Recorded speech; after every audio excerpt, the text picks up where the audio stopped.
Thank you. So, guys, welcome to our monthly mastermind. For those, I know there's a ton of people that will kind of trickle in on Zoom, which is fine. And then we have people that will trickle in person, which is awesome too. So, our monthly meetings we're going to go through a couple of different things. We're always going to be joined by a mega agent or a mega team that's going to give some helpful information about what they're doing to be successful. And we're in a shift. So we're talking in the second month in February, shift number 2 or tactic number 2 is remargining your business. And there's no better person to chat about that than Julie Ihara. So if you guys don't know who Julie is the heart and soul of the Ihara team. And Julie, how much business did you guys do last year? 113 million. So they're doing something right. 113 million is an amazing accomplishment. Congratulations. And thank you. She wanted to, come on, and thank you so much for taking the time. I know how busy you are to share not only some of your successes with the agents here, but also in reference to what we're talking about now, expense management and remargining your business. How have you used this tactic in your business successfully? Do you want me to go through the slides? Yeah, or I can go through. I'll go through it really quickly. I'm not going to take a lot of time on it. There's like 40 slides, and I know there's a lot on the agenda. So let me just go really quickly. Yeah, you got it. Just to give you some background. So I've been in real estate for 17 years, and prior to that, I was actually in banking. I was banking for 18 years, and in the area of banking, it was residential loans, but also finance. And helping manage a bank's investment portfolio. So I had a lot to do with on the financial side. Anyway, okay, so main ideas. This is very important in terms of your overall business. We talk a lot about lead generation. We talk about, productivity. Equally important is expense management and managing your business. So the main ideas here, expense management, measurement, that's the key to your business. And in all of the measurements, it's going to be to right size your business, cut the fat, make the most of what you have, look at the bottom line, and then create your action plan. Okay, so how many of you feel like we're in the shift? How many of you feel like you are seeing signs of the shift? Definitely, we are definitely seeing signs of the shift. So now is the time to start cutting back on expenses. This is something we always should be mindful of. And when you hear Gary Keller talk personally, he talks personally about, this is one of his quotes, if it's not nailed down, it goes. And we've seen this personally where it was right before Mega Camp. And I think he told us in our private mastermind in the top 100 group that he is doing it himself. He's cutting, staff and people and things that are not doing well. And he cut a whole bunch of marketing people right before Mega Camp. It was crazy. But anyway, so it's like, wow. And can I ask a question too, Julie, just for perspective for people too? Because we talked about this too when we work together, right? Is sometimes you got to play red light, green light with expenses, and nothing is off the table, right? I think the only thing that should be considered heavily not removing, just kind of on a whim, is your marketing for leads. That should be, if they're not performing, if there's no ROI or return on investment, certainly, but everything else, and really it should start with your personal expenses, right? So like your Netflix, all your other kind of expenditures, that is your business. And then it should move on from your personal to your business, but it's playing red light, green light. Do I need it? Can I live without it? Get rid of it. And when you start adding up, even if it's $20 here and $40 here, what I found when I'm talking to a lot of agents is they end up bulking together like, oh my gosh, I just saved $1,200 by cutting some unnecessary fat that I didn't realize I was spending. No, absolutely. You're absolutely correct. And we did that. Gary's been talking about this shift for 5 years, at least 5 years. So we kind of went through different expense cutting and then again through COVID to reevaluate and really take a hard look at our expenses. So but the question is, can you really thrive in a down market?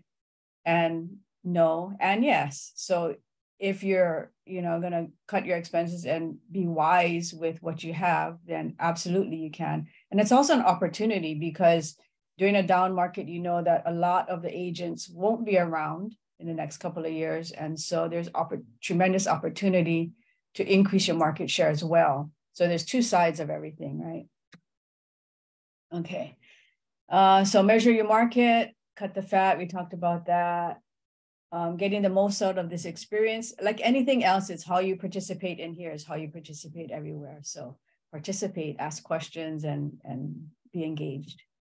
Okay, so measure your market. So these are the things that you should take a look at in your market and in our market. So I just started, pulled out some things really quickly yesterday, taking a look at inventory, days on the market, how many transactions are going to be, production volume, and fewer leads. So this is our HBR, from our HBR. And I included this search on here. All of you should know how to do this. It's simple. It takes a couple minutes.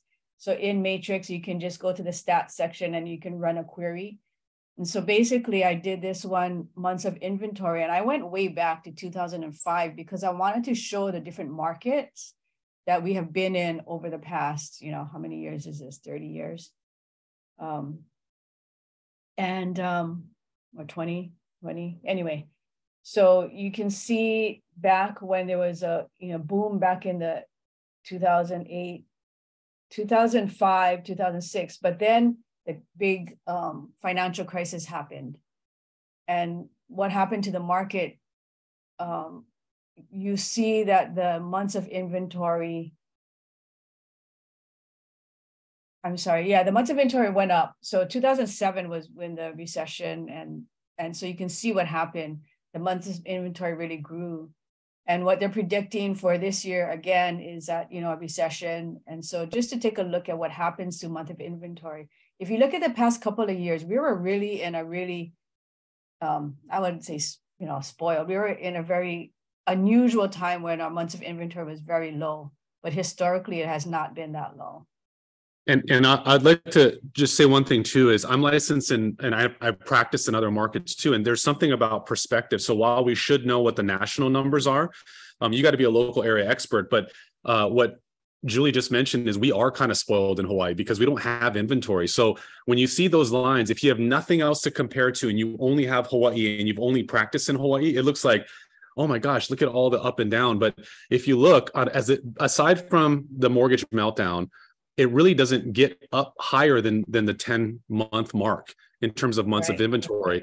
Whereas in the mainland, I've practiced in areas and in markets and in states that it is literally goes up to the 30 plus. And that's a kind of a different, animal altogether, where the strategy on how to move a property when it sits on the market and that seller is like gone through and firing 3 to 4 to 5 agents before they can actually get one to sell. That's a different animal. We don't have that. So while you do have to plan for a shift, you do have to plan for a down market, there's so much opportunity here if you do the right things, because if you look at it, we have no inventory. So there's always going to be a high level of demand, even within that short time frame. It goes as low as 5 months, it goes as high as 10 months. That's really nothing at all. So I just wanted to point that out. Yeah, absolutely. When we got in the market, it was 2005, 2006 when we got licensed.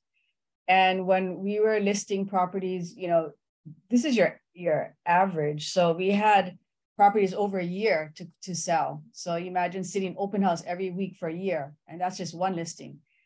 It is a lot different. And so I think it is a different market, and we are very blessed to have that. Days on market is another measure to take a look at. So relatively speaking, our days on market have been very short recently, but we anticipate it's going to start increasing again as well. Number of sales. So Chad was talking about this, inventory, and also related to number of sales. So number of sales it's hard to see on this graph. Let me show you another graph. It's easier to see the overall trend.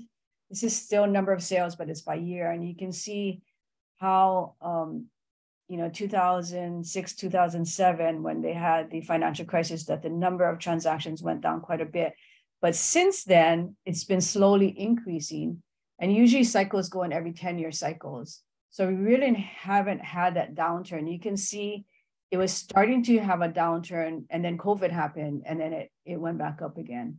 So yeah, but Well, one thing that Gary mentioned too that I think is important for everyone to know here is even in its worst year, when you look back historically at 2008, 2009-ish, we still sold over 6,000 homes, right? Yes. So sometimes I hear agents complaining and they're like, there's no homes to sell. So, you know, sales are going down. 6,000 is a big number. And so if you're anticipating, which will happen, probably about 30 to 35% of the agent body that we have, or they're going to go away. They're going to go back to, if they're part-time, they might go back to their full-time job, or they might decide, I need to get something that's a little bit more stable. So that is some of the opportunity that Julie's mentioning as well, that we can capture that business. But it's not as if there's 1,000, units to sell or 500 units to sell amongst 7,000 agents. There's 6,000 in its worst year.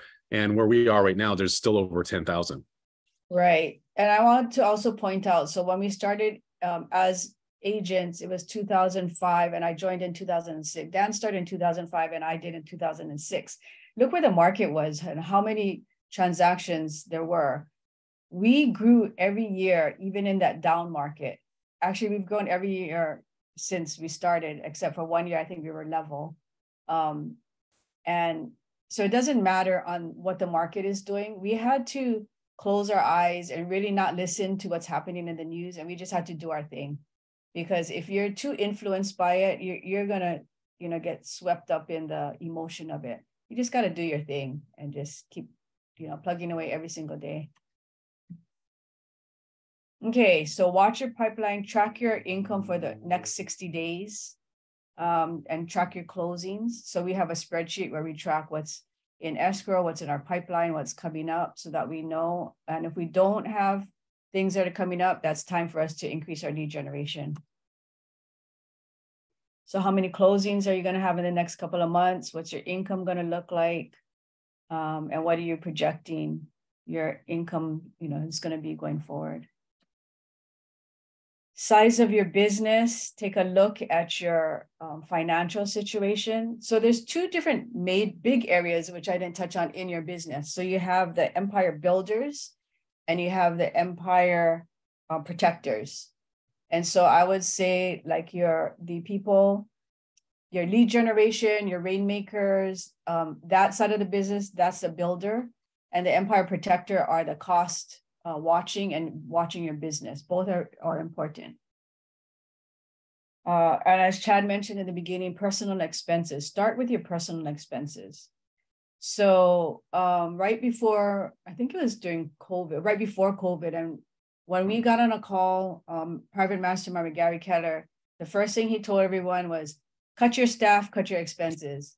And it was like, whoa, okay, we don't want to cut our staff. What can we do to cut expenses? So just simple things. We started with our personal, and the first thing we did was we looked at our phones. We looked at all the phone apps that we had. It was crazy the amount of apps that we were paying for that we don't even use. So it's little, it's like $10, $5. But you know what? When Chad said it adds up to what, $1,200, we cut, during that time, we probably cut out almost $50,000 of expenses per month. It was crazy how much fat we just had because there's abundance and you don't really watch it. So it is super important. So think about, stop and examine your personal expenses. How much are you spending and which categories are costing you the most?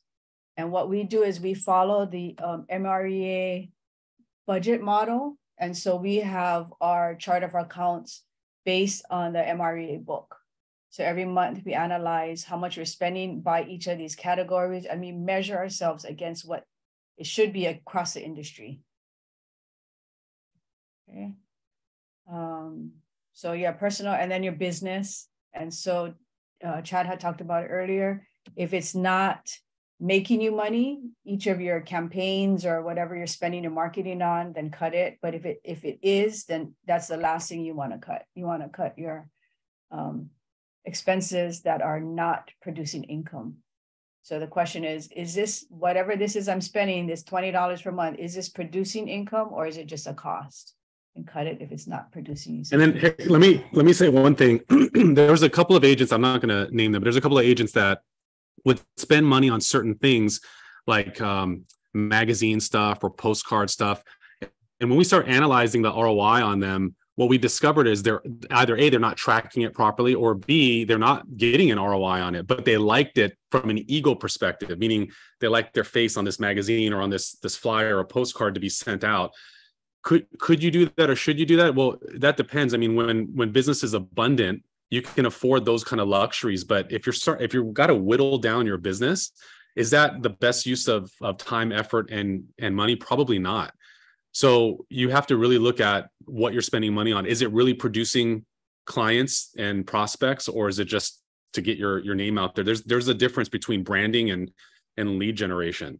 And times like this, you have to have like lead generation, things that turn into money, not just branding to get your name out there. Absolutely. One of the things we built our business on is seminars, and we use the newspaper for that.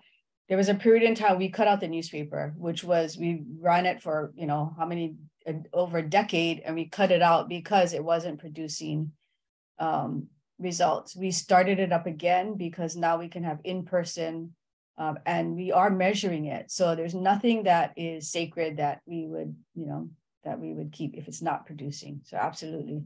And it's painful. It's really painful, but you know what? You just got to do it. So how does this expense help produce a buyer or a seller lead? And if the answer is, I don't know, or worse, it doesn't, then that expense should be cut.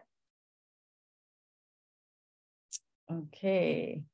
One of the ways you can do this is cut every expense back to zero. I've actually done this a couple of times. And the way I did it, I didn't actually do it intentionally. I did it through my credit card. My credit card expired. So anything that was on auto pay, it just wasn't paid. And then each of the vendors would call me back one by one, like, oh, you got to update your credit card. And at that time, I just analyzed it. I'm like, what is this? I don't even need this. So that's another way to look at it. So, we're talking about cutting snail mail, office space, vendor contracts, print advertising, office supplies. There are a lot of things you can do without these types of marketing or, yeah. So think of 2 areas where you can make cuts today, and think of 3 more areas where you can commit to starting next week. Okay. Payroll and lead generation. Before you get into that, let me just say one thing too, is for those of you that are already in production, that you guys have some relationships, like you, Chris, you have some relationships already built. You don't have to cut some of those things in its entirety too. You can go to vendors or partners that you're working with on a consistent basis that you're giving business to, and ask them to participate in some of your expenses too, whether it be lead gen or whether it's office space or whether it's an event. So in other words, if you're doing like a client event, and in the past you'd spend $15,000 on it, there's nothing stopping you from going to your home inspector and the title company, escrow company, if it's RESPA compliant, and some other vendors and partners, and saying, can you offset some of these costs? That's what the Market Center did. Some of the parties and expenses that we had recently was offset by our vendor relationships. So that's a good strategy to look at, so that you're not eliminating it altogether, but you're just moving the cost to someone else. Absolutely. Yeah.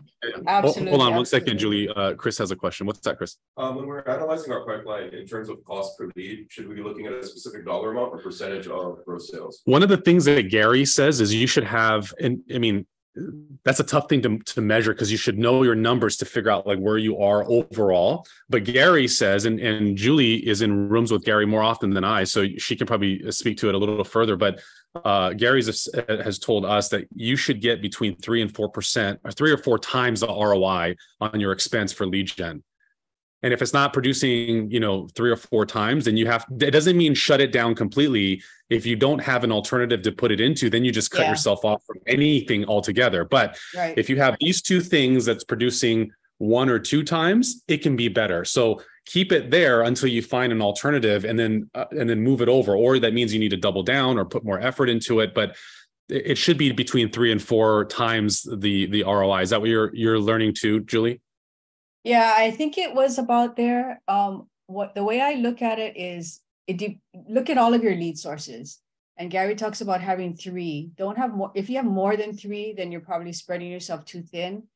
And so what I would do is, if you're going to bring on a new lead source, then measure it against how you are currently doing in the other ones, and just keep whittling down. Okay, so keep the lower cost ones, as long as it's productive. So the question is, your primary lead source is probably going to be the lowest cost. And then as you want to add more sources, you may have to pay more marketing or for that. And you just have to see if it's worthwhile overall. Does that make sense? Okay. Payroll and lead. Yeah, those are the largest two, payroll and lead generation. So think about, the administrative, the teamwork, the team that you have. We moved a lot of our admin to virtual assistants. Cost is much less. And we also have part-time employees as well. So don't think that everybody has to be full-time. Can I add something too? Because this is an interesting one. I just thought of this. I had this conversation with someone about cutting the expenses on payroll. And one of the things, and so some of you that are in here, actually in the room, there's only single agents in the room, and there's a combination. I can see single agents and teams on Zoom. So here's the thing, right? When you think about cutting expenses, and one of the payroll expenses might be, hey, what do I pay for transaction management? Maybe I should cut that expense. That's a bad idea, and here's why. I heard this, Gary had asked this question in a leadership thing, and I thought it was brilliant. So the way he worded it was, Chris, how many times does your dentist clean your teeth every year? Twice. How many times does your dentist clean your teeth every year? 0. Twice. How many times does your dentist clean your teeth every year? 0. Right, 0, because if he cleaned them twice a year, he'd probably have a small margin of the actual patients that he really does have. And the reason he's able to do that is because his hygienist is the one cleaning your teeth, right? So there are some smart expenses that you absolutely should cut. And there's other ones that when you start taking on those responsibilities, you go from a $500 an hour person, which you're all aiming to be, right back down to a $50 an hour person, because you've taken on tasks that you should not be doing, but rather you should be, that freedom and that leverage allows you to go get more business. So it does take a little bit of thought process to pick and choose. And if you have trouble figuring out, should I cut this or shouldn't I, please make an appointment with me. I'm happy to chat with you about that. Yeah, I would absolutely agree with that. And so the way that we've structured our team, and if it's administrative or it's not client facing, then it's something that we can have a virtual assistant or administrative, even locally do here. And so we look at where should we be spending our 20% of the time. And it should be client facing, lead generation, nurturing, moving people forward. So anything client related or lead generation, it remains with us. And then everything else, we try and use a leverage piece of it. And then frankly, there are people that are much more organized, much better at detail than Dana and myself. So absolutely, find people that have that skill set, and that's absolutely what they enjoy. Okay. Prospecting and marketing. What I would say in this area is there are a lot of things that we can do in lead generation that do not cost money. So shifting from marketing to lead generation, it's kind of going back to the basics on this. And what not to cut. Don't cut customer service and don't cut training and coaching, because mindset is everything. So I liken the training and coaching. This is a skills-based market. What we're heading into is a skills-based market. You have to differentiate yourself from the other agents out there. People who, because there are going to be less transactions and less listings, people who are going to select agents are going to want somebody that can do the job. And so having your increased skill base is going to set you apart. So, you have to continue to invest in yourself. Okay, so make the most of what you have. So I think take a look at what you have. They talk about yard signs, use the market center services for leverage, harnessing technology. There are great things in Command. We use Command, and quite honestly, we haven't used it to all of its capacity. So that's one thing that we're going to focus on. The tools have improved quite a bit. And so we're going to start, it's there, it's already built for us. So we're going to start using that at a much higher level than we already are. And then bottom line, The degree to which you respond will depend on the conditions in your local market. And then, so just find a better way to run your business. And I have, let me see. Okay, create your action plan. So just jot down a couple of things that you're going to do to take a look at and how you're going to, first thing is to know your numbers and just to know how much you're spending and what you're spending it on. And then also, as well, of course, create your lead generation plan to offset it. You can't, I have it in another slide. You can't, okay, here's my takeaways. So track your expenses using the MREA categories. Cut your expenses that aren't generating leads. So like I talked about, just in your phone app, just, looking at all of the things you're spending your money on. And you can't just cut expenses, cut expense your way back to profit. In other words, you can't cut expenses to profit. You can improve your profit, but you have to have income to have profit.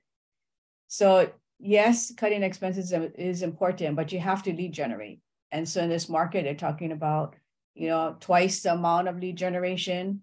I think in COVID, it was even more than that. It was probably like 5 times the amount of time used, in lead generation.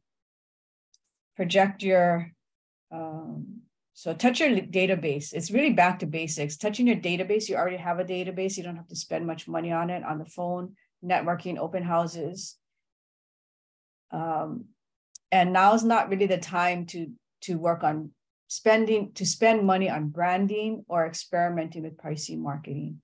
So you don't want to be experimenting and sending out, 10,000 letters that you're paying for. You want to stick to the basics that you can get some return on. Project your income on your pipeline. And if it's not enough income, then increase your lead generation.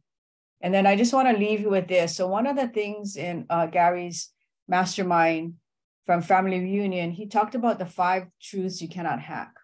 And so I'm just going to talk about the first one. And it was really, the closer you are to truth, the simpler they become.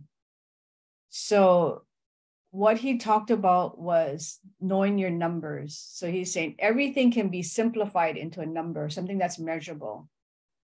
So the maximum success you need, for the maximum success, you need to know what your number is. So he gave an example and he talked about if it's going to be your health, for example. So what's your number? There's always a number tied to what your success is.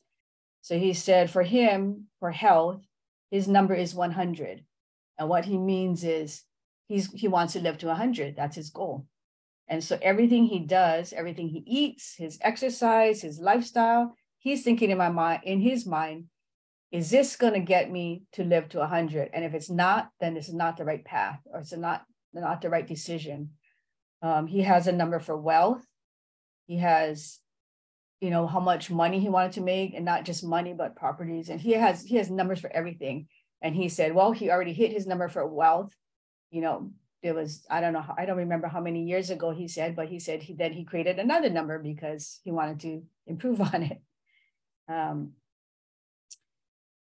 So he said, what's your number? When you have a big number, you have to have massive leverage. So then he talked about the leverage piece, that whatever your number is and however big that number is, you have to make sure you have the leverage to go along with it. Okay, and I think that's it. That was really good.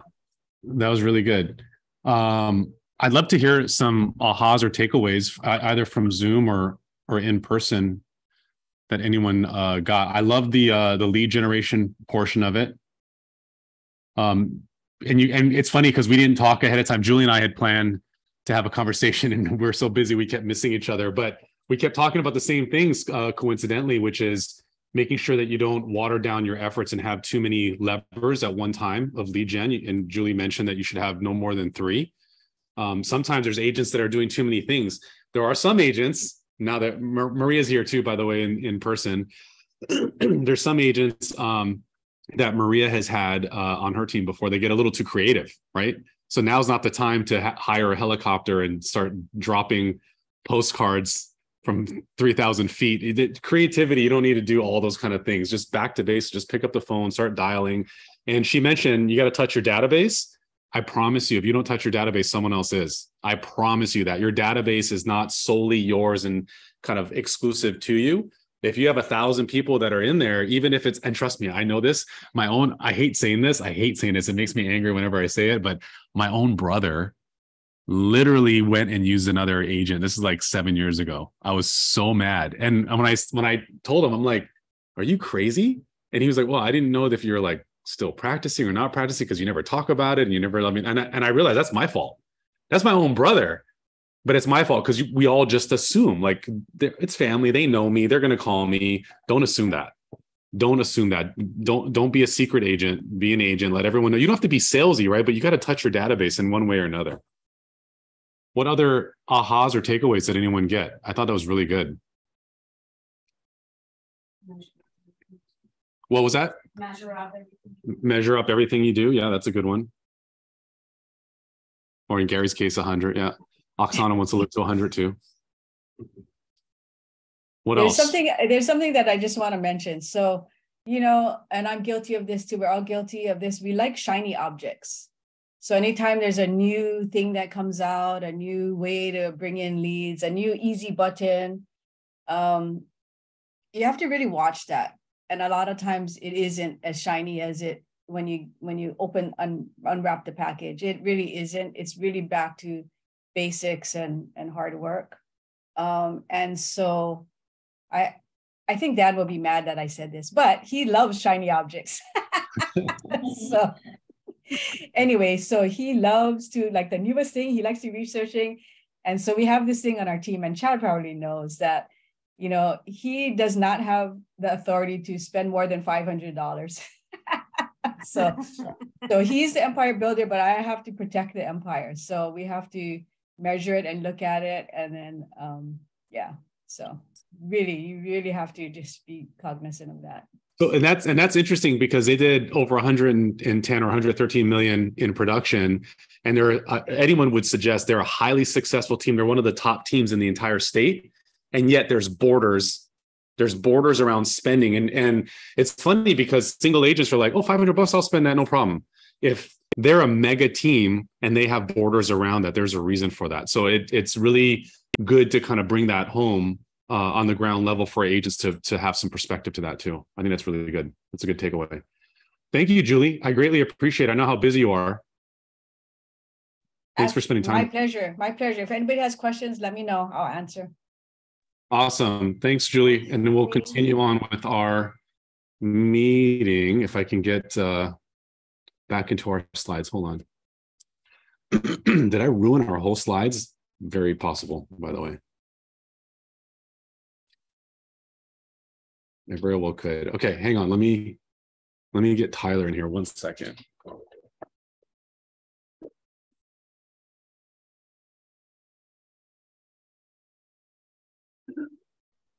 Who went to family reunion? Anybody go to family reunion? I did. What was your takeaway from family reunion?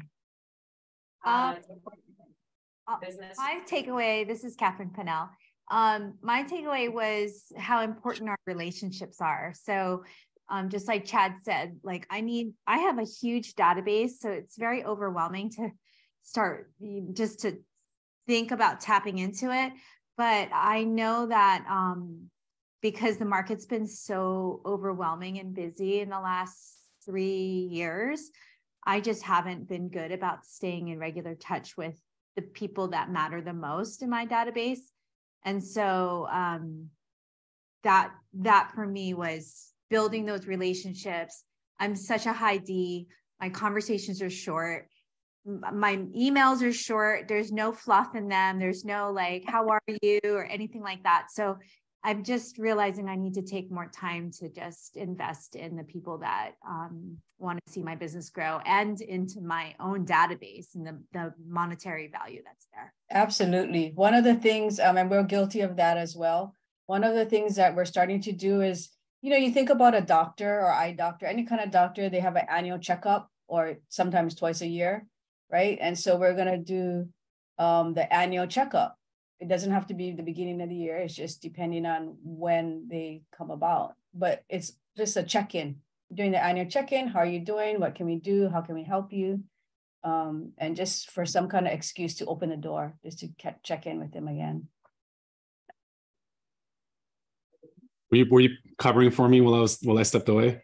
Yes, I was. Oh, thank you. All right, let me share my screen real quick here. Can you guys see that? Yes.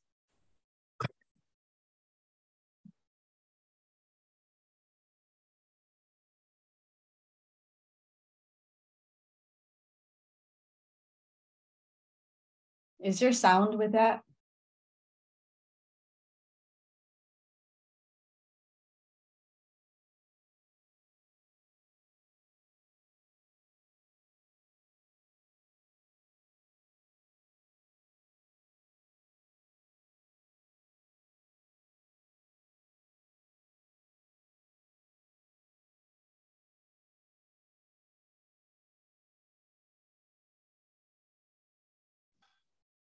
Chad, there's no audio.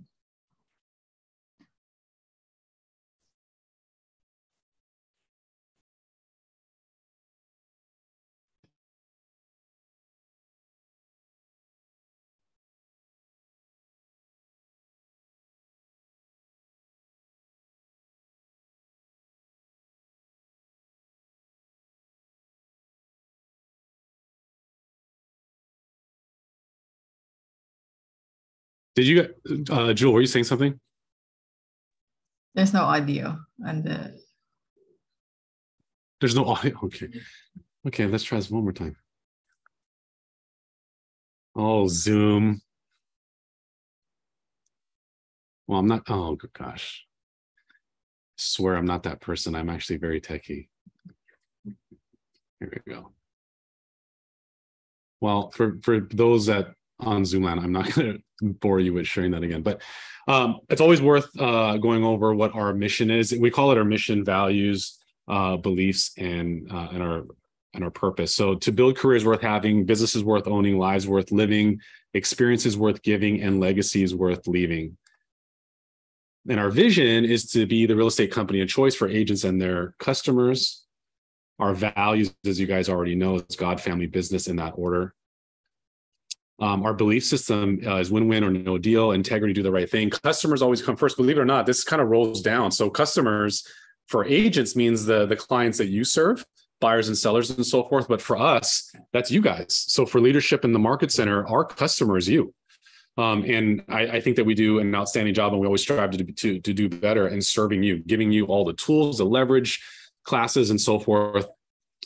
Commitment in all things, meaning that we're going to accomplish what we say and promise we are. Communication, seek first to understand. Creativity, ideas before results. Teamwork, together everyone achieves more. Trust starts with honesty, equity, opportunities for all. Success results through people.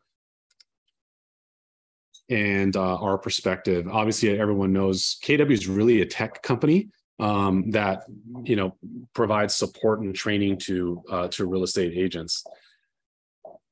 So let me minimize this. Can I do that without breaking something? Hopefully. Okay. So these are, hey, look at, she's here. Cindy's here. So these are all our newcomers that just joined. If you see them around, welcome them to the company top producers in February.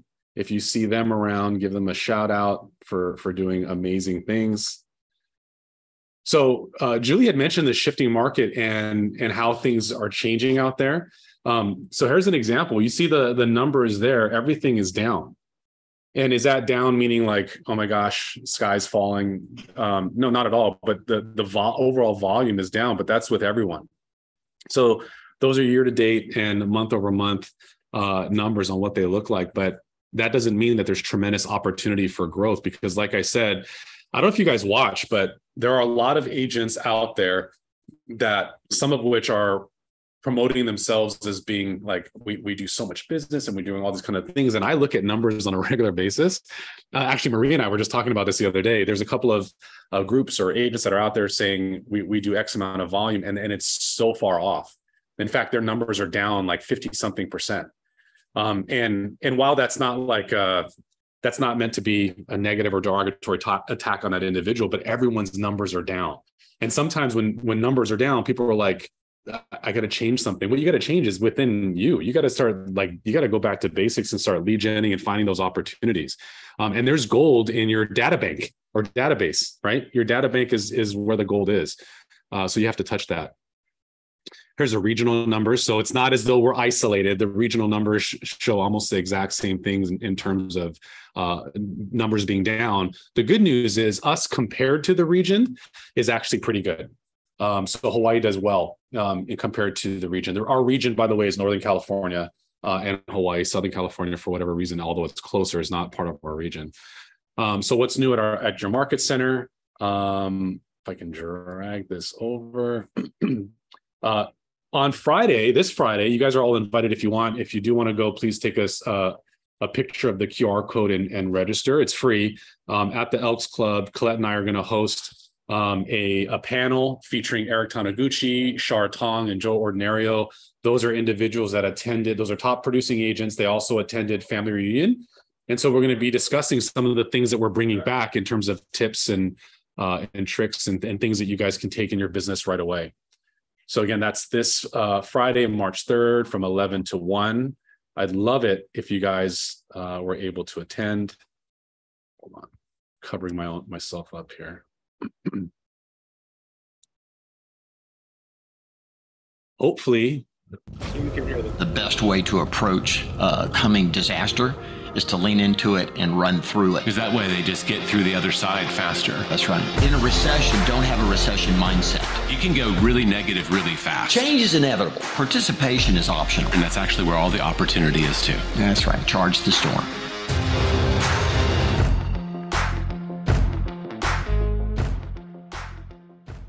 There are certain the best way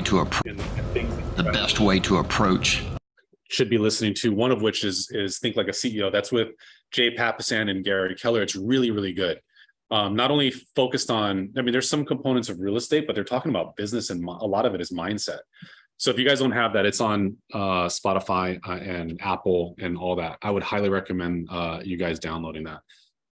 If anyone is interested in getting into luxury, in the past, you had to be like a luxury focused agent.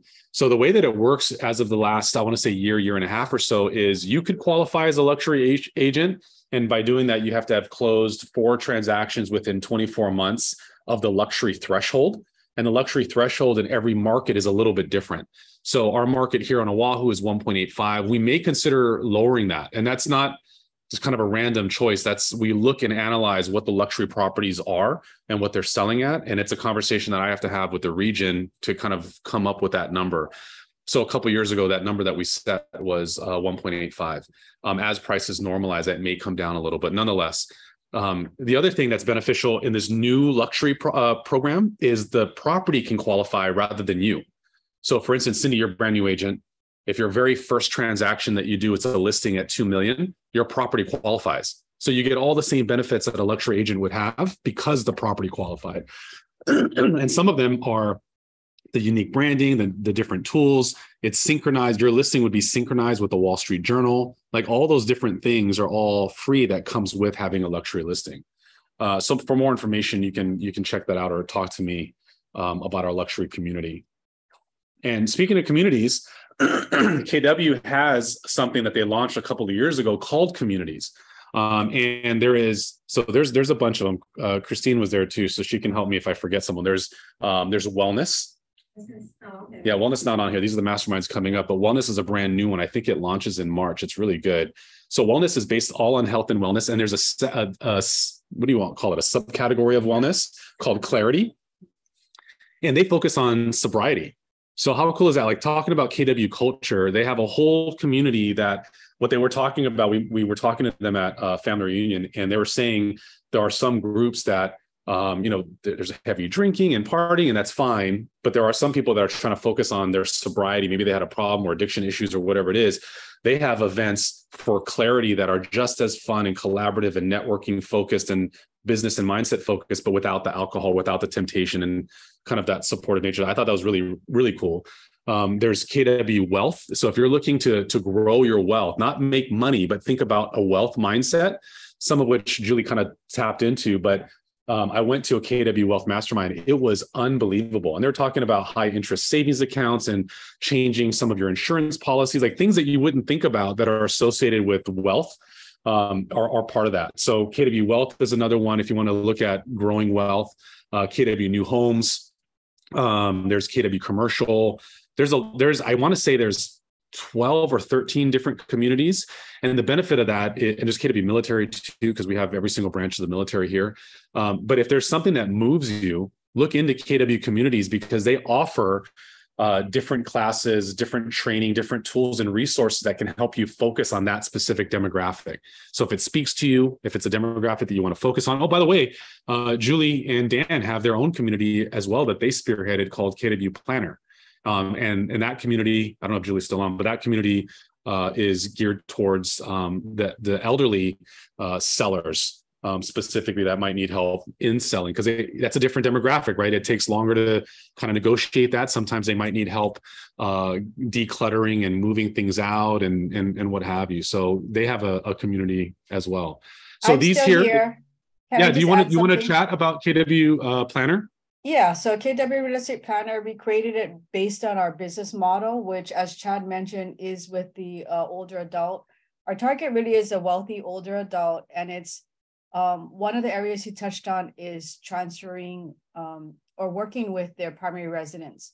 The other area that we find, which is probably a bigger area, is helping with their investment properties. So many of these older adults have accumulated wealth in real estate and are now at a point where they're not quite sure what to do with it and how to transition that wealth to the next generation or to even their grandkids. And so we do that through a variety of strategies, through a 1031 exchange, DSTs.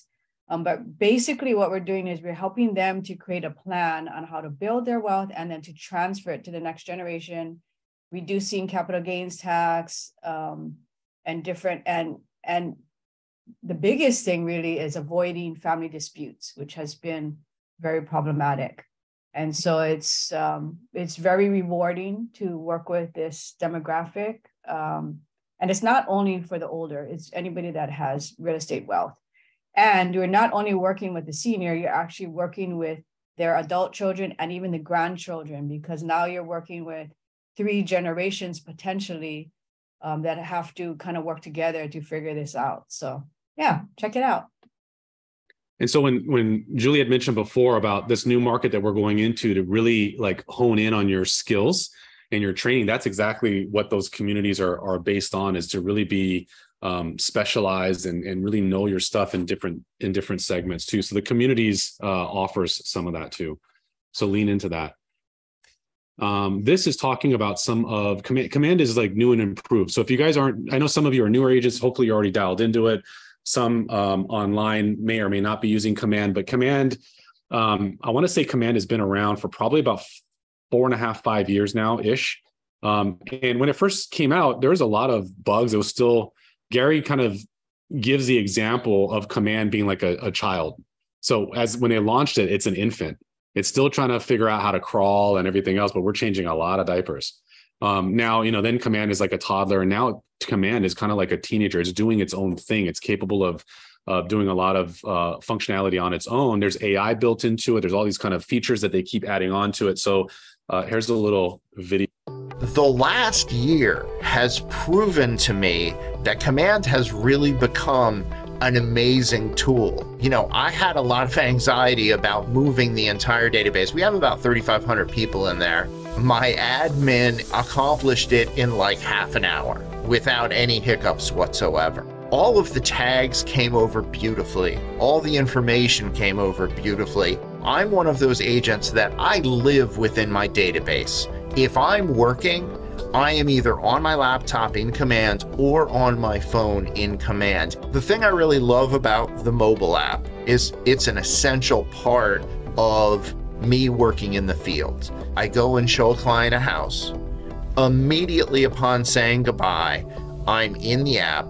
I am making sure that all of their contact information is in there. If there is something that I need to do for them You know, in the old days, I used to send myself an email, or I used to, you know, jot something down on a piece of paper. Now I'm just doing it as a task within Command, which doesn't sound like a big deal, but when we talk about the number of things we do as realtors every single day, any second we can save is really essential. One of the other things that I really love about the Command app is the ability to go in and take a quick look and see who's been looking in the consumer app in the last day or even in the last hour. That is something that has become an unexpected part of my daily routine, and it's actually the best part because it lets me know without question who I need to talk to as soon as possible that day. I would really suggest just start working within Command. They have developed a fantastic ecosystem that is a pleasure to work in. I couldn't possibly be happier with the database. Please give it a try. Little testimonial on Command. Command has come a long ways, and it's getting better all the time. And you know, more importantly, for you guys as agents, Command is included in just being a KW agent. So there's a lot of brokerages that give you kind of like an Excel spreadsheet type of DOS CRM. In fact, you came from you don't have to say who, but you came from a different company. They had a built-in CRM system. I hear things about it. How was it? Yeah, and it came, and the kind of the pitches, it's free, you get to use it. With us, it's not just take it because it's free. It's like we are literally trying to build the absolute best CRM system comparable to the ones that you pay for. So just so you know, like an average seat to use Boomtown, which is a very popular CRM system in real estate, is about $1,500. So if you're looking to save money and you're actually spending money on our CRM system already, what a great way to save, when we're talking about remargining your business, to save money by switching things to Command, because I guarantee you Command does probably some, if not most of the things that your existing CRM system is doing. So Command's come a long way. The last year. So we have a couple of trainings coming up. This one is build a $100,000 pipeline in 90 days. I highly recommend, if you guys, this is free. So Maps throws out a lot of different things. And take advantage of the ones that, you know, that come up that's free. Most of these classes typically are anywhere between $300 to $500. So when they're free, jump on it. I oftentimes will send it out too. I'll e-blast people. If you get random texts from me and emails from me, it's because I get excited and I'll send them out to you guys like, guys, jump on this. So I hope you guys take advantage of these kind of things. 6 personal perspectives. That's something that KW teaches, and Colette teaches that as well. I think it's really, really good. It's something that you guys should absolutely take if she teaches it. What this is KW YouTube channel has all these experts that are speaking to that specific perspective. Highly recommend that you guys go check it out. It's very short, super easy. And for those, it's all mindset stuff. And especially for those of you that are on teams or run a team, these are things that you can take back to your team and chunk it down and just show one perspective in each team meeting. And that's something that you can build off of, share ahas, share how you're going to implement that. It's really, really, really good stuff. Market of the moment. I added this in there. I saw this news article. I read a lot of news every single day, especially industry related or economy related stuff. Something for you guys to be aware of. This is what it is. Again, not skies falling stuff, but it's something that you should understand is when the market shifts and goes into a buyer's market or the market retracts a little bit. As you can see there, lawsuits have gone up by almost 10%. That's normal. That's kind of expected. So what does that mean for you guys? That means that you absolutely have to pay attention to how you're practicing real estate from all facets.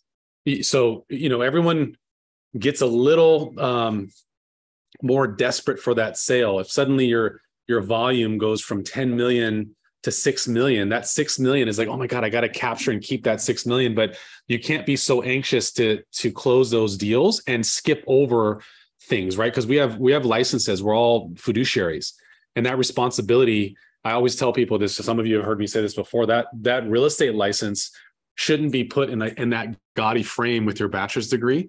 that real estate license is really that GPS locator for the state, because they know exactly who you are and where you are, so they can serve you papers to sue you or revoke your license or suspend you or fine you.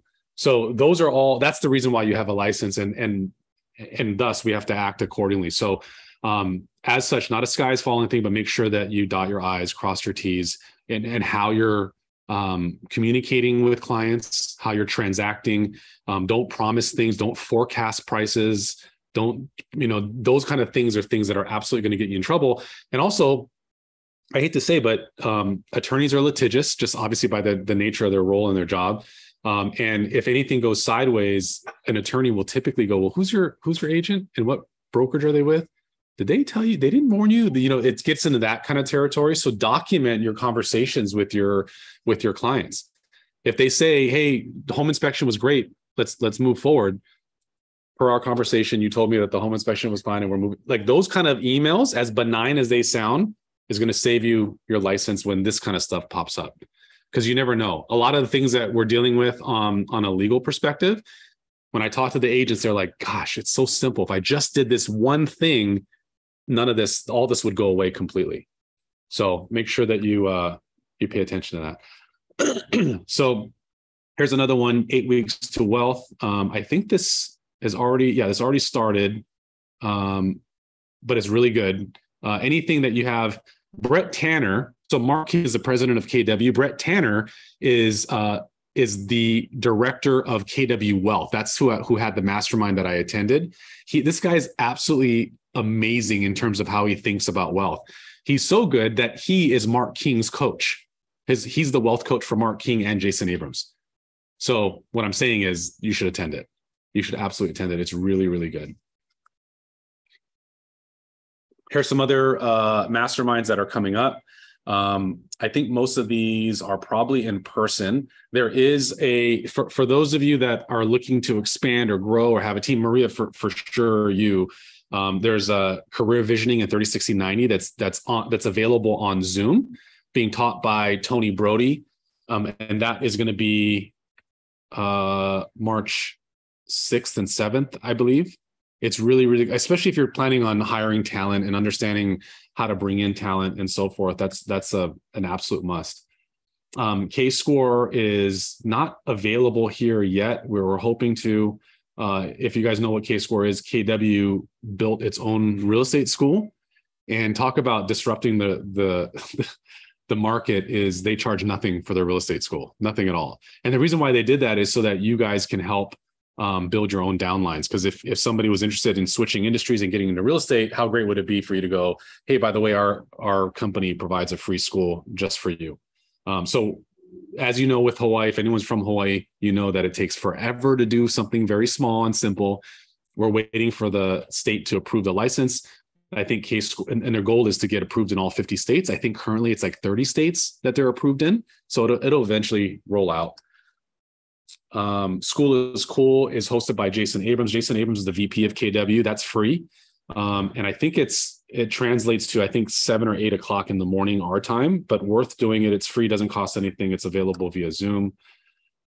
And I thought this was worthwhile, so I'm going to play this. Whether you like or not, whether you just got in this industry or you've been in it for 30 years, you just got thrown a curve. The market is not going to be as good as it was. It overheated, prices got too high, inflation went completely off the rails, and we got a challenge. And we're going to have to work our way through this. Your goal is to be alive and be thriving on the other side, yes or no? Yes. Okay, I want you to understand something. Not everybody can do that. There aren't enough sales for everyone to thrive. Do you understand that? You have 1.6 million realtors. Wake freaking up. Wake up. Wake up. You are literally going to have to be different if you're going to have a different outcome than the average, right? I absolutely love that. That's not, I mean, people hear different things, right? I was talking to someone about this slide and they were like, well, that sounds very negative. And I'm like, you're hearing it very negative. He's trying to poke you into reality to say, and I love that at the end, he said, you have to be different. So the market has changed, right? If in the past, there's so many agents that I speak to that I actually coach agents outside of KW. And I help them with, with their business. Obviously, hopefully they'll come over here. But some of them I ask, what do you do for lead gen? And often a lot of them will say, I'm so lucky. I get a lot of referrals. I'm like, well, that's about to change. That's about to stop. And so if they are in that position and they think I'm just going to get my 5 or 6 deals per year, that's going to fall into my lap because it's a referral or repeat client or whatever it is, you can't have that same, where do I stand for the money tree to kind of just fall on me mentality in a shifting market, right? Because someone else, a Chris or Maria, Christine, these mega agents that are in the room, they're going to go get it. They're not waiting for anything. They're going to go get it. And if you're just standing there waiting, then someone just took it from you. And that's your fault. So that's kind of what he's saying is we have to do things differently. You have to enhance or refine your skill set. You got to be more aggressive. If you're spending 1 hour a day doing lead gen, spend 3. You have to. You owe it to yourself, and you owe it to your future and your trajectory and your as a professional in our industry. Whether you like family reunion recap. So here's a great thing. His vision speech. How long was that? Well, that was like 3 hours, right? What did you think of it? Was it good? So Gary goes over the state of the company and the state of the economy, and some of it is like heady. Some of it is so good. Did you like it? You were there. So the slides are available. The slides are available for you. It's on Connect. If you click on that link there, that's what it shows. And you hit download, and all these slides pop up. There's a lot of slides. You don't have to use all of them. You don't have to know all of them. But when we talk about you have to be the economist of choice, trust me, your competition, when we talk about being different, your competition doesn't know these things. I promise you, your competition, the other agents are not studying these kind of things. So you should know it and pick and choose what you want to know. But you guys have heard me say too, there's certain key indicators, Julie touched on some of them earlier, that I always tell you that you should know no matter what. You meet a buyer, you meet a seller, you should walk in knowing, the months of inventory, the days on market, average sales price to list price ratio. No matter what, you got to know those things. And if you're dealing with a buyer, you should be hyper focused to know those things in the area in which they're going to buy. And if it's a seller, that area that they're selling in. But these numbers here are great. It talks about inflation. It talks about the cost per dollar for gas, what it was in 85 versus what it is today. And there's a lot of like misunderstandings to that. So if you understand some of those numbers, I promise you, if you walk in, let's say you're competing and there's like 5 agents competing to get this listing. And those other agents walk in, they're like, hey, I'm Jim Bob from this, whatever, ABC Realty. And I did this and I'm the best here. And they're making themselves the hero of the story, not even focusing on the client, which is kind of often that happens, right? And second guy does something similar. The third guy does something. And you walk in and you go, let me just tell you what the landscape is right now. And then let me tell you how we can help, accomplish some of your goals. Oh, right then and there, you're setting yourself apart. Be different. Be different, and also make them the hero of the story. I always say that. Make your client the hero of the story. Don't make you the hero of the story. But anyways, these vision slides is available. Some pieces of his vision speech are available. If you can find it on YouTube, I highly recommend that you watch it. By the way, guys who attended or those who know, you guys know where family reunion is next year? Who said that? She's already planning. It's in Vegas next year. Yeah. And do you guys know? Do you guys know where a family reunion is the year after that?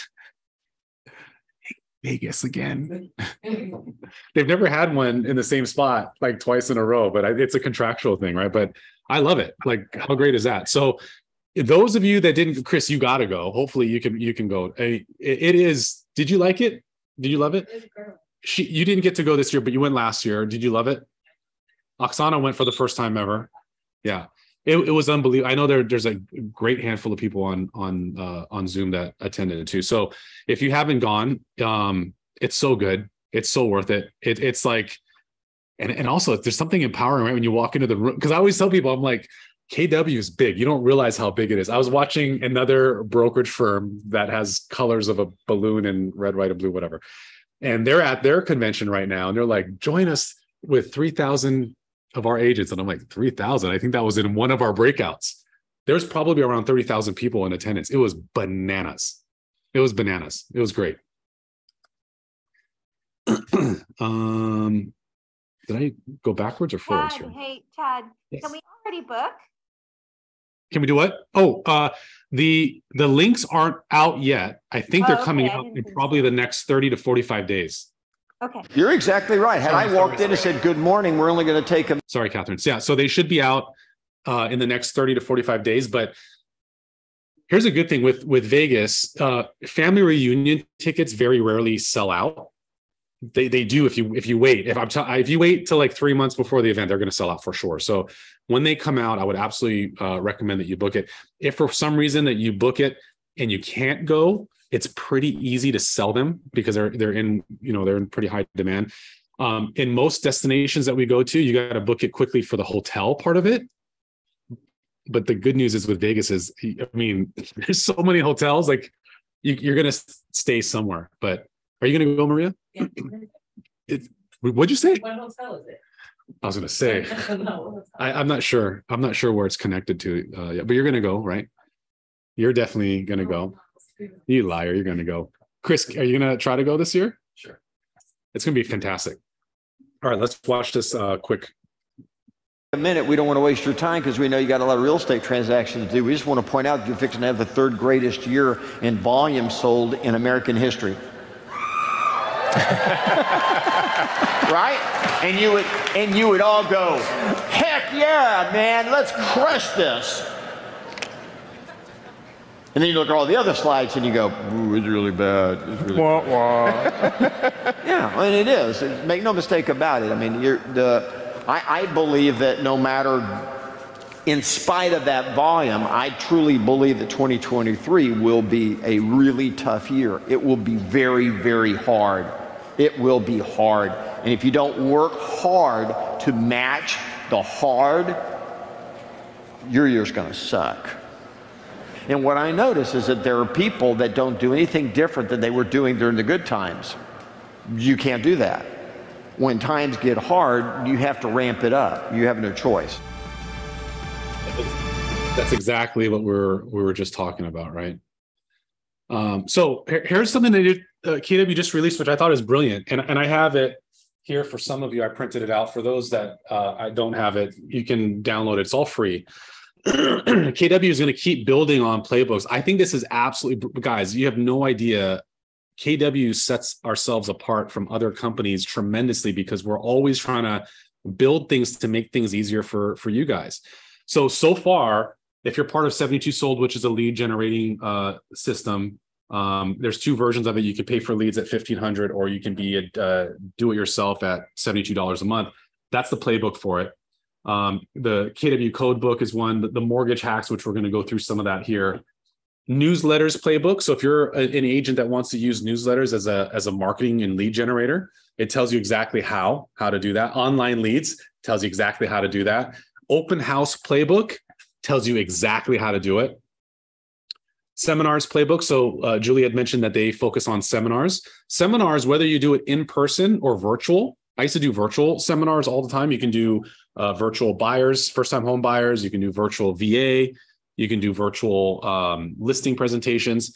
That's the seminars playbook on how to do it. Social media playbook. Come on. Some of these things are just amazing.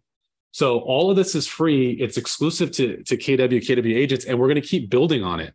But to make it even easier, I think that we're going to break it down and create classes. In fact, Maria and I were talking about this not that long ago, to do an open house class. I mean, the timing of that is cool. So we can just kind of wrap into this. So take a photo of it, download it. We're going to talk real quick about this. Of course. Why would it work?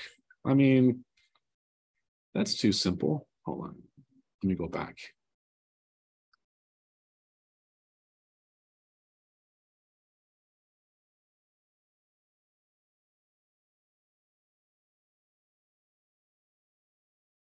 So here's kind of the abbreviated version. I don't want to bore anyone about it too much, but when interest rates rise, you have to have some it's important to have knowledge about the financing, the mortgage side of things anyway. But when interest rates rise, that tends to be a barrier in dealing with buyers. Because if you're dealing with buyers, the first thing that they say is, oh, maybe it's not a good time to buy.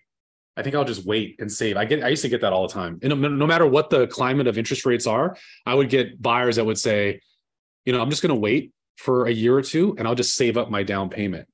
And what I would ask them is, what's your goal? Is your goal to buy something in a year or two? And how's that working out for you so far? So in the last 2 years, how much have you saved? And usually the answer is, well, I haven't started yet, or I got 5,000 or whatever. And I would explain to them, no matter what the interest rates are, the interest rate is a temporary thing. It's happening right now based upon the economy right now. So if in the next 2 years, interest rates right now are at 6%, and then they dip 5 years from now, so they can save a point or two, you can refinance then. Like, you're not stuck in this rate right now.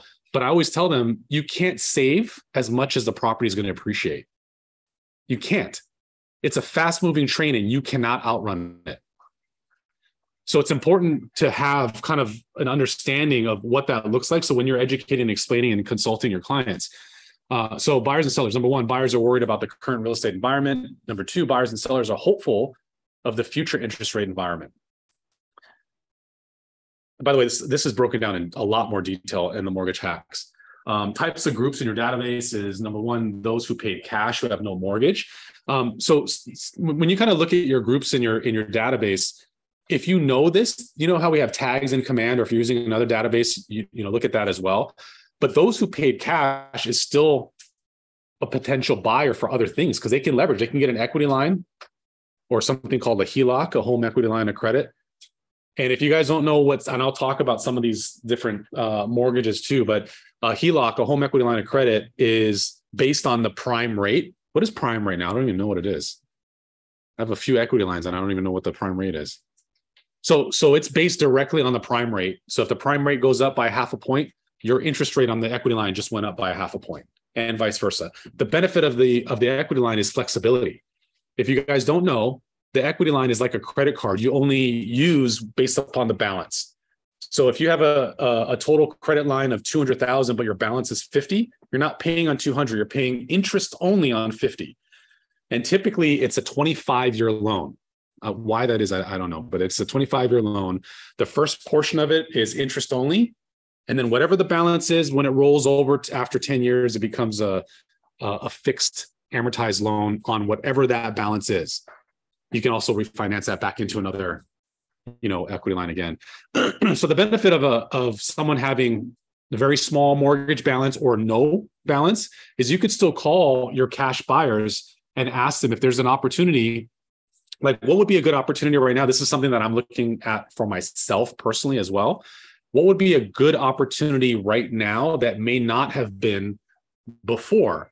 And one of which is homes that were purchased by a veteran, VA, that they might not be able to sell for what they wanted to, that we could assume.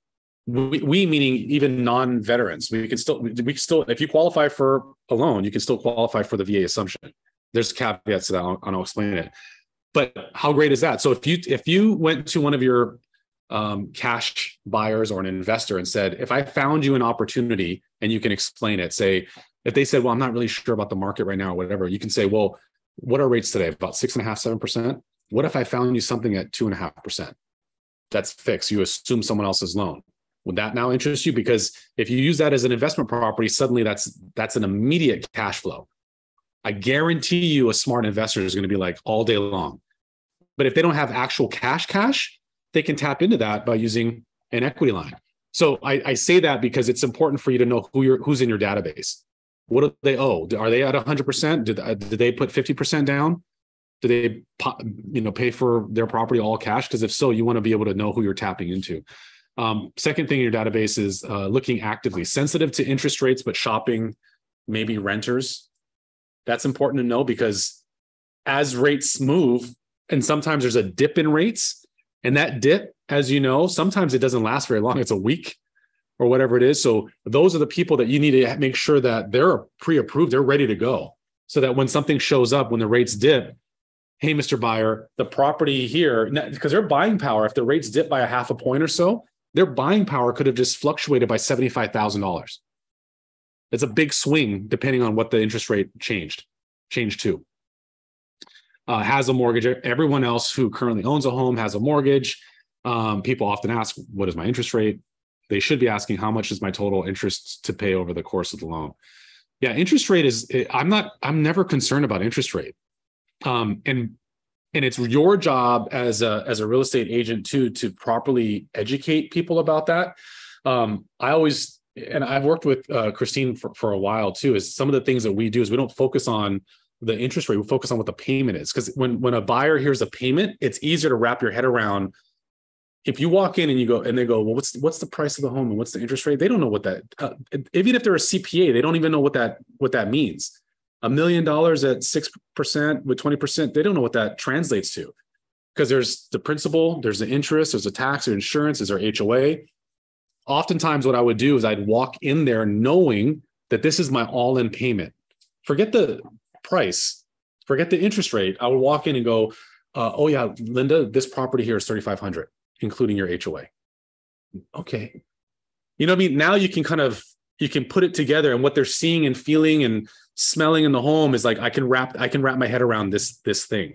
And if that's high, then you can explain some of the other strategies that this is a temporary thing. This is to get your foot into the door in home ownership, which is a launching pad to wealth. A temporary thing, meaning if rates come down, you always can refinance later. The term mortgage conjures an image of a fixed rate 30-year loan. When the real estate market is good, this may be the only type of loan that even gets discussed. So obviously in a market that we just came out of, I would venture to say, because I've shown this graph on my Mortgage 101 class that I've taught before, which I'm going to do again next month, is I want to say 97 or 98% of the loans locally were all 30-year fixed loans. Not a bad thing. The rates are so low, why not, right?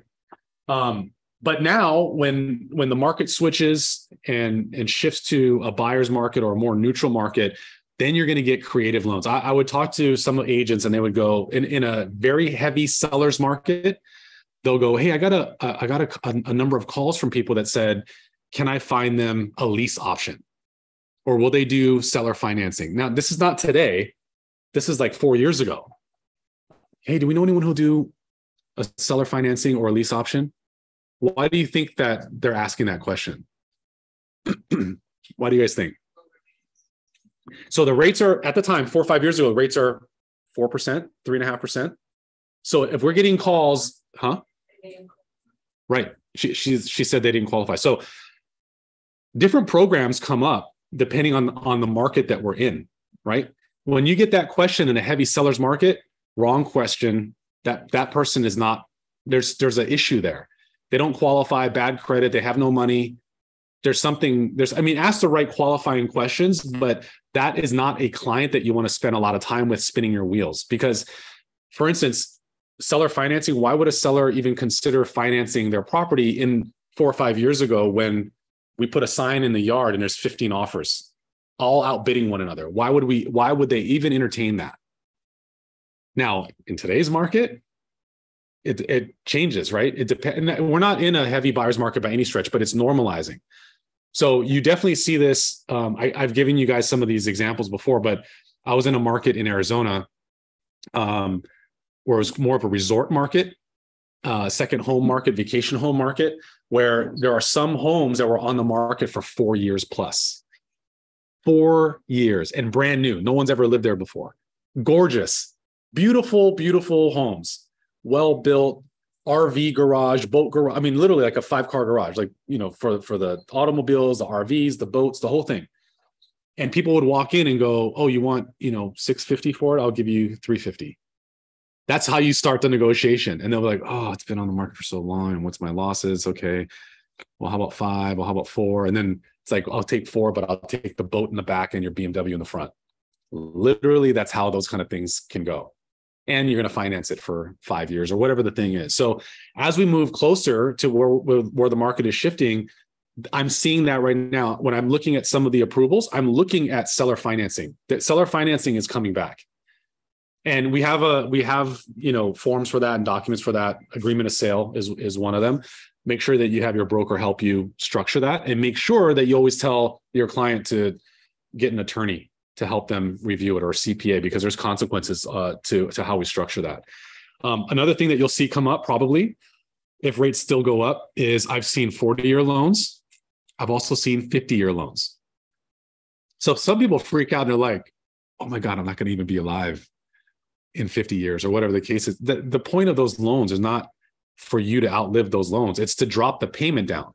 So if it's a 30-year loan and it's fixed for 30 years and it's amortized for 30 years, that payment is stretched out for that amount of time.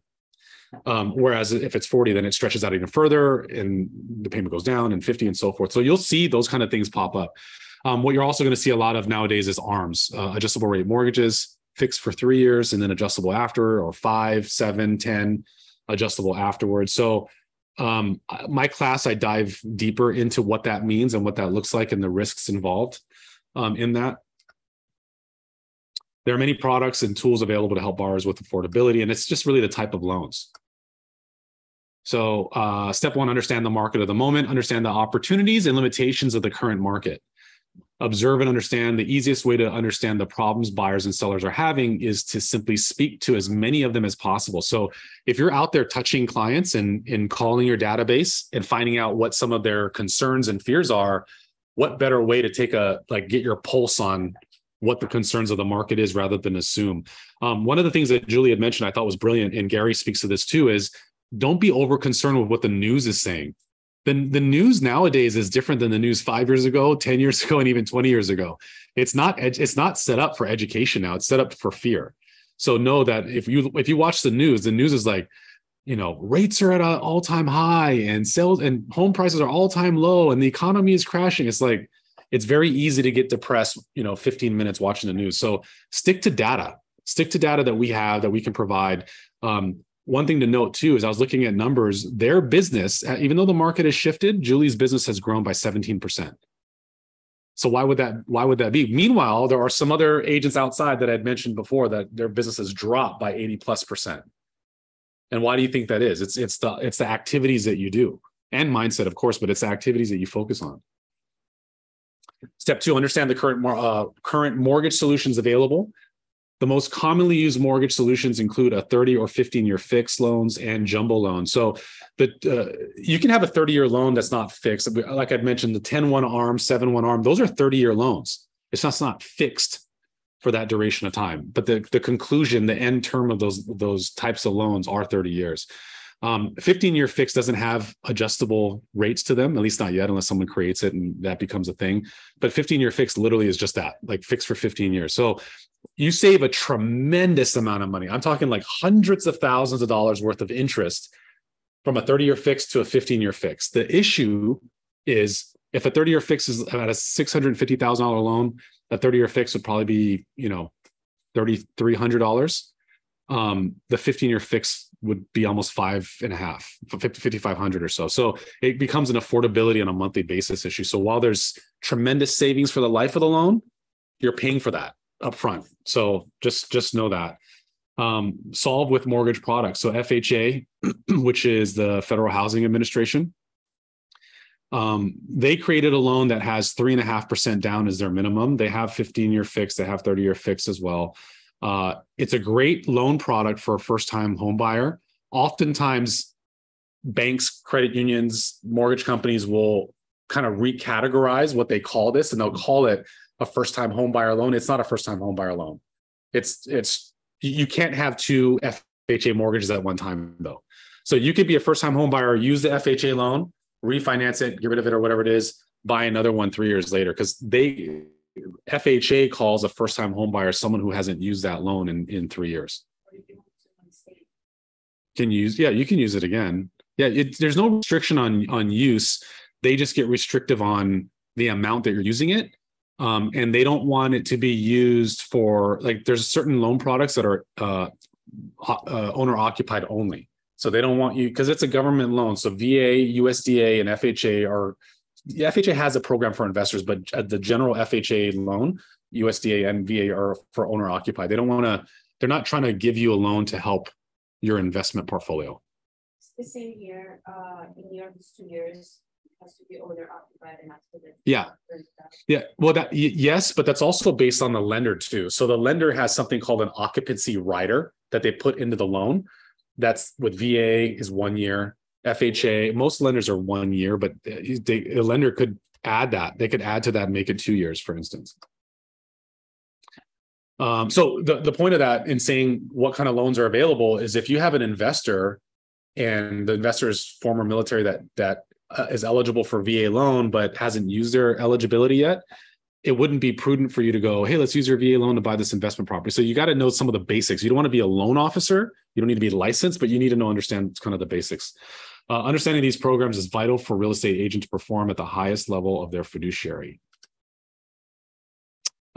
Step 3, understand the current mortgage product hacks. Understanding how to help people pay less over time is significant value add to any homeowner that has a mortgage. So we talked about some of that. Now, what's popular, as you guys know, is literally, it's funny, right? 1.5 years ago, you couldn't ask for a seller credit to save your life. In fact, it was opposite.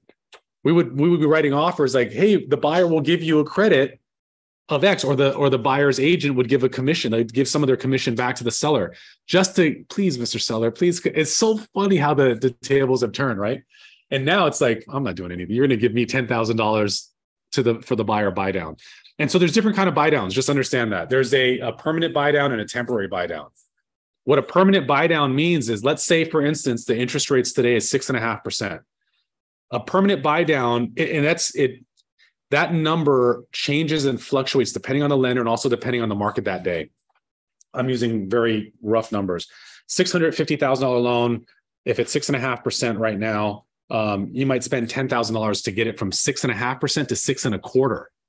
It's not that much in terms of where it's moving to. What really matters is it worth it? Well, what's the monthly savings? And the way to do that, there's an equation to do that. So if the math is, I'm making numbers up, but if the math is $3,500 payment with no buy down versus a $3,000 payment with the buy down, then to see if it makes sense to do that is you take the cost of the buy down. In this example, it's $10,000 and it's $500 savings per month into the $10,000 for how many months it takes to recoup that investment.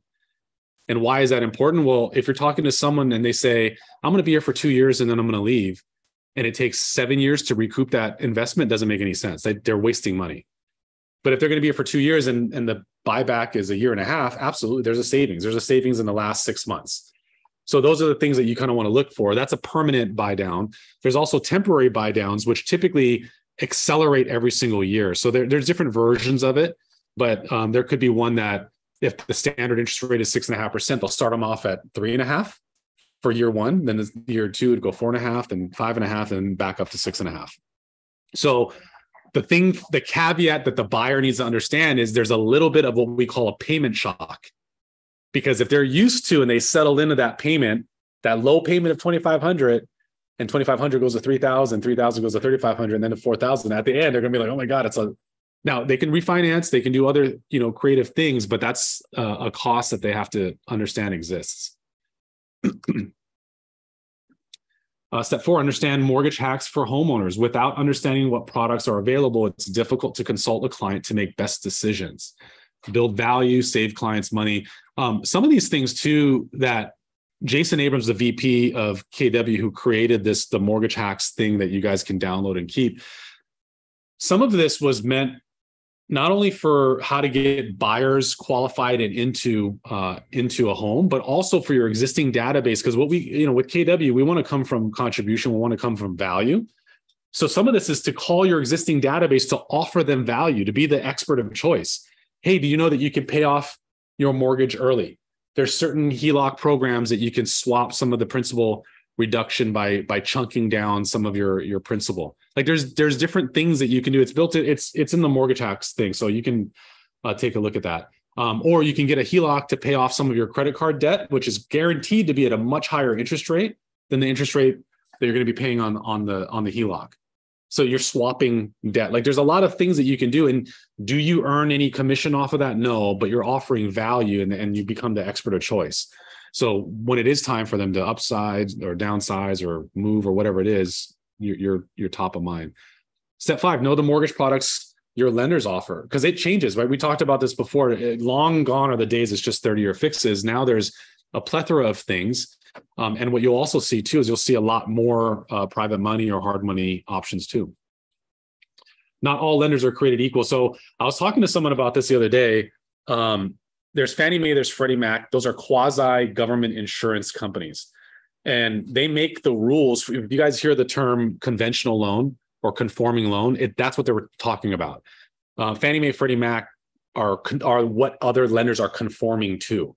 So if you call one bank and another bank and a third bank, and you're all comparing conforming loan guidelines, the guidelines are the same. It's not the bank that's making those rules. It's Fannie Mae, Freddie Mac that are making those rules. What a bank can do is they can add what we call layered risk on top of that to make it even more strict. So Oksana had mentioned that, in her case, they might have added an extra year worth of an owner occupancy rider to that FHA example. If FHA is 12, I don't know what it is. I'm giving you an example. If it's normally 12 months and her lender was 24 months, they just added that to that. They made it a little bit more strict. So know that lenders can do that. And as you guys know, in Hawaii, not all lenders are created equal is an understatement, right? So sometimes it can weaken your offer when you send in an offer and you're like, hey, we're pre-approved by Bank of America. The owner or the listing agent is like, Bank of America? Like, how long is it going to take? Because it might not take 30 days to close. If it's a mainland lender, it might take a long time to underwrite. They might not have some of the tools or skills to underwrite, especially if your property is like less than desirable condition, or if you're in a building that has a handful of leaseholds. I've had this situation before where an appraiser sent by the bank that is from the mainland, that underwriter didn't know the difference between leasehold and fee simple because it's unique to Hawaii. And they wanted to knock down the value that the appraiser gave, because it's like, well, the one, yes, this one is 600,000, but the one across the street is 90,000. I'm like, that's 7 years left on a leasehold. That's why. But they couldn't even understand what that meant. So they wanted to lower the value of our subject property. So I'm not saying not to use mainland banks by any stretch, but I'm saying make sure that you understand the nuance of who that lender is and if they're going to throw off underwriting your loan. There are some lenders that you should not be writing an offer of 30 days or less, certainly if it's in the mainland, because you're definitely not going to succeed in that time frame. Step 6, market advertise products and hacks. So once you've identified a financial problem, that can be solved at scale with the mortgage product advertised solution as a MOFR. Do you guys know what a MOFR is? Make offer for immediate response. MOFR means when you have an infomercial that says call now for half off, and then we're going to throw in these other 20 things. That's a MOFR. Like it creates an immediate response. And when Julia talked about briefly before, this is not the time frame that you guys should be getting caught up in creative marketing, expensive marketing, or branding. That's what she's talking about. Everything should have a MOFR.